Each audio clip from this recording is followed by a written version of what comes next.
আমরা বলেছি আমরা নির্বাচন করতে চাই। বিএনপি সবসময় নির্বাচন বর্জন করেছে, আমরা বয়কট করি না, আমরা নির্বাচন করতে চাই।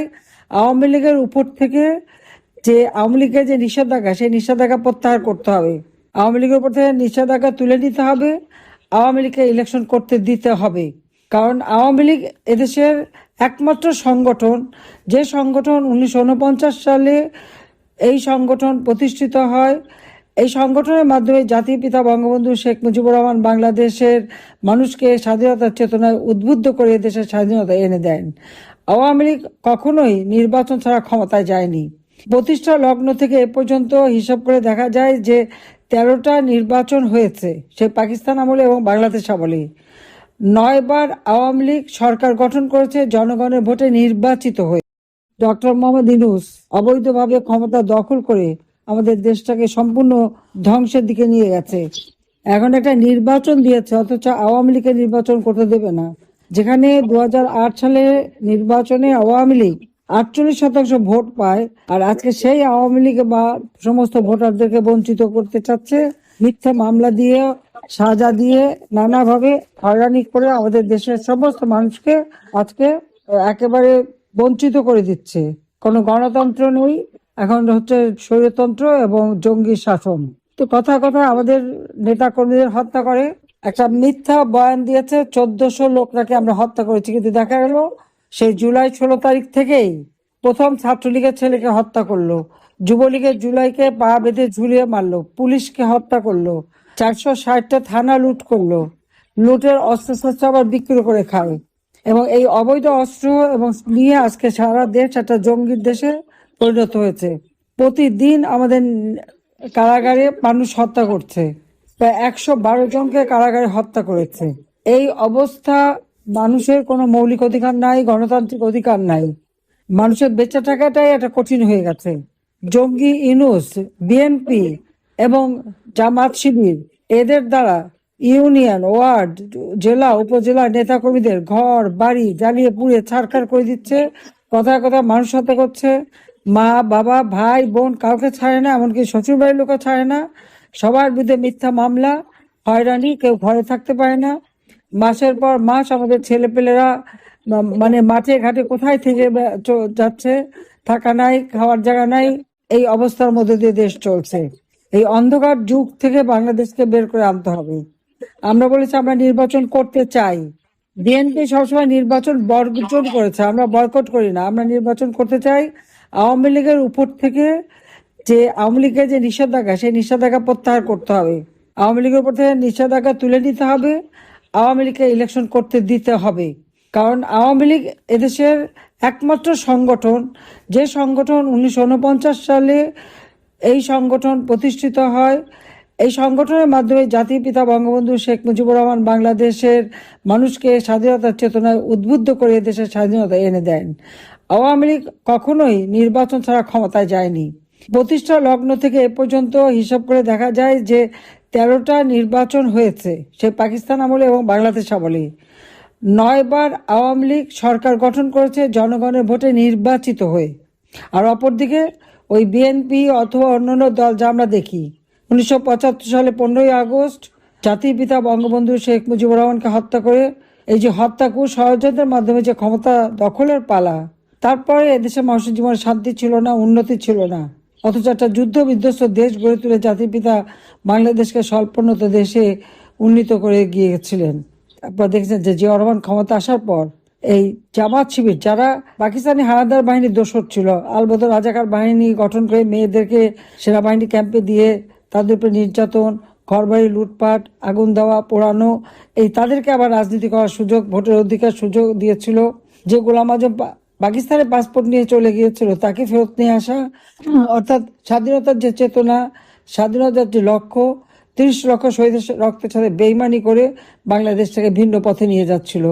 আওয়ামী লীগ সরকারে আসার পর বাংলাদেশের মানুষের ভাগ্য পরিবর্তন হয়।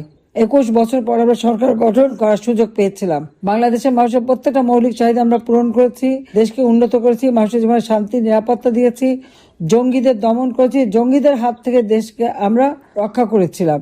কিন্তু সেই জঙ্গিদের সাথে নিয়েই ইনুস যে এত মিষ্টি ভালো ভালো কথা বলতো, কিন্তু সে যে একটা চোর এবং সে যে জঙ্গিদের সাথে নিয়ে চলতো এবং 6,000 টাকা বেতনের গ্রামীণ ব্যাংকের এমডির হাজার হাজার কোটি টাকার সম্পদ, হাজার হাজার কোটি টাকার সম্পদ দেশে বিদেশে বিভিন্ন জায়গায় কোথা থেকে পেল সে? এই প্রশ্নের উত্তরটা কখনো কেউ করে না। কেন করেনি আমি জানি না, কিন্তু আজকে যদি আমি দেখি সমস্ত জায়গায় তার কোথায় না সম্পদ আছে। সেই Luxembourg, France, Germany, Italy, Spain, America, পৃথিবীর বিভিন্ন জায়গায় সে সম্পদের পাহাড় গড়ে তুলেছে। কার টাকা? কোথেকে পেল টাকা? 6,000 টাকা বেতনের কর্মচারী এত টাকা আসে কোথা থেকে? কাজে এরা মানুষের রক্ত চুষে খাওয়া, আর নিশ্চয় কোনো 2 নম্বরই ব্যবসা ট্যাবসাতে আছে, হয় অস্ত্র চোরা কারবারি, নইলে বাংলাদেশে জঙ্গিদের দমন করলাম, সমস্ত চোরা কারবারিদের সে ছেড়ে দিল। যত অস্ত্র চোরা কারবারি, জঙ্গি, সন্ত্রাসী, খুনি, তাদেরকে সব ছেড়ে দিল। ছেড়ে দিয়ে জেলখানা ভরে ফেলেছে আওয়ামী লীগের নেতা কর্মীদের। অকথ্য নির্যাতন চলছে জেলখানা আমাদের নেতা কর্মীদের উপর। ঠিকমতো খাবার দেয় না, তাদের স্লো পয়জনিং করে মেরে ফেলা হচ্ছে। তাদের উপর এমন অত্যাচার করে যে তারপরে যখন মুমূর্ষু অবস্থায় তাদেরকে হাসপাতাল নিয়ে যায়, এই মুমূর্ষু রোগীর হাতে হ্যান্ডকাপও পরিয়ে দেয়। যে হাতে অস্ত্র নিয়ে মুক্তিযুদ্ধ করে দেশ স্বাধীন করেছে তাদের আজকে হ্যান্ডকাপ পরায়।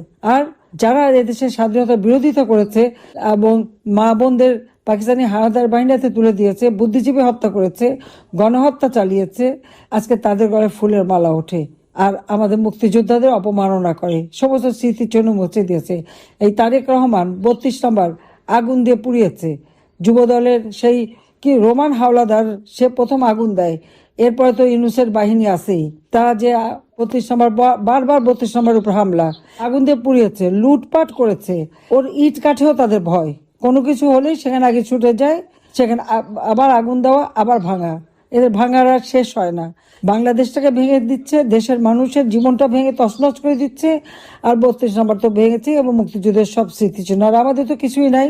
আমাদের যেখানে মানে গণভবন তো এটা তো সরকারি ভবন, কিন্তু আমাদের যা কিছু ছিল সব লুটপাট। মানে আমাদের যেখানে যা ছিল, আওয়ামী লীগের প্রত্যেকটা মানুষের বাড়ি লুটপাট করেছে।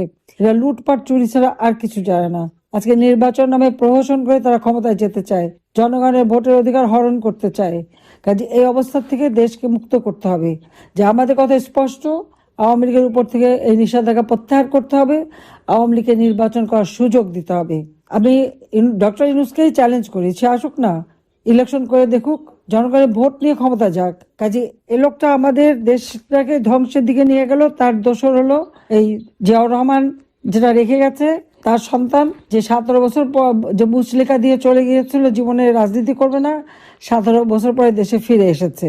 আর সেই সাথে জামাত, শিবির, এনসিপি পার্টি নামে আরেকটি পার্টি, যত জঙ্গি এরা সব এক হয়েছে। কারণ তারা জানে যে আওয়ামী লীগ ইলেকশন করলে জনগণ আওয়ামী লীগকে ভোট দেবে। তাই কিভাবে সে ভোট চুরি করবে এখন সেই তালে আছে। কাজে এই অবস্থার থেকে দেশকে মুক্ত করবার জন্য আমি সবাইকে আহ্বান জানাই, এবং যে যেখানে আছেন আপনারা ওখানে স্থানীয় রাজনীতিবিদ, সরকার, তাদের সামনে তুলে ধরতে হবে যারা কত ফ্রড আর আওয়ামী লীগের নামে মিথ্যা কথা বলেছে। 1400 লোক নাকি আমি হত্যা করেছি। 1400 লোক কোথায় হত্যা করলাম? তারা বললো, জাতিসংঘ আবার সেই রিপোর্ট লিখলো, অথচ দেখা গেল মাত্র 600 জনকে তারা আর্থিক সহায়তা দিয়েছে, প্রজ্ঞাপন জারি করেছে 800 জনের। তো বাকি কারা? আর এই হত্যা তো আমরা করিনি। 15 জুলাই থেকে যত হত্যাকাণ্ড, অগ্নিসন্ত্রাস যারা করেছে সবই তো ইউনূসের বাহিনী, যে ওই জামাত, শিবির, এনসিপি সমন্বয়ক, এবং তাদেরকে ইন্ডেমনিটি দিয়েছে। যারা অপরাধী বলেই তো ইন্ডেমনিটি দেওয়া হলো। অপরাধী না হলে তার ইন্ডেমনিটি দিত না। এটা তো বাস্তবতা, এটা সবাইকে মনে রাখতে হবে যে এইভাবে ইন্ডেমনিটি দিয়েছে। আর যত মামলা আওয়ামী লীগ নেতাদের বিরুদ্ধে, কর্মীদের বিরুদ্ধে, এবং সেটা সারা বিশ্ব জুড়ে অপপ্রচার চালাচ্ছে। কাজে এই অপপ্রচার যাতে না করতে পারে তার জন্য এবং সঠিক তথ্যটা সবাইকে তুলে ধরতে হবে। কাজে আপনারা সবাই ভালো থাকেন, সুস্থ থাকেন। আবার আমি শুভেচ্ছা জানাচ্ছি সবাইকে ধন্যবাদ। ইনশাআল্লাহ এই অন্ধকার কেটে যাবে, বাংলাদেশের মানুষের জীবনে আবার ফিরে আসবে। আমরা 15 বছর 7 মাস একটানা সরকার থেকেছি। বাংলাদেশে আর কোনো সরকার এতদিন থাকতে পারে নাই, যার জন্য আজকের বাংলাদেশ বদলে যাওয়া বাংলাদেশ, উন্নয়নের বাংলাদেশ। কিন্তু দুর্ভাগ্য আমাদের যে সেই বাংলাদেশটাকে আজকে এই ইউনূস, তারেক জিয়া আর ওই জামাত ইসলামী মিলে ধ্বংস করে দিয়েছে। কাজে ধ্বংসের হাত থেকে দেশকে আবার উদ্ধার করতে হবে, মানুষের জীবনে শান্তি নিরাপত্তা আনতে হবে, মানুষের মৌলিক অধিকার ফিরিয়ে দিতে হবে, গণতন্ত্র প্রতিষ্ঠা করতে হবে। আওয়ামী লীগের সকল নেতা কর্মী এবং 14 দল মুক্তিযোদ্ধা যাদের বিরুদ্ধে যত মামলা দিয়েছে, সেই সাবেক চিফ জাস্টিস থেকে শুরু করে সেনাবাহিনী অফিসার, পুলিশ, তাদের বিরুদ্ধে যত মামলা, সব মামলা প্রত্যাহার করতে হবে এবং সকলকে কারাগার থেকে মুক্ত দিতে হবে। বিনা বিচারে বিনা কারণে মামলা দিয়ে সবাইকে হয়রানি করা। মোট 10 কাঠা জমির জন্য আমাদের বিরুদ্ধে মামলা দিয়ে 6 বছর 7 বছর করে এক একজনের শাস্তি দেয়। তো ইউনূসের যে 4080 কাঠা জমি, তার কয়বার শাস্তি হবে সেটা একটু বিচার করে দেখেন। একটা দুর্নীতিবাজ চোর আজকে দেশটাকে ধ্বংসের দিকে নিয়ে গেছে। তো সবাই ভালো থাকেন, সুস্থ থাকেন, ইনশাল্লাহ জনতার জয় হবে। খোদা হাফেজ।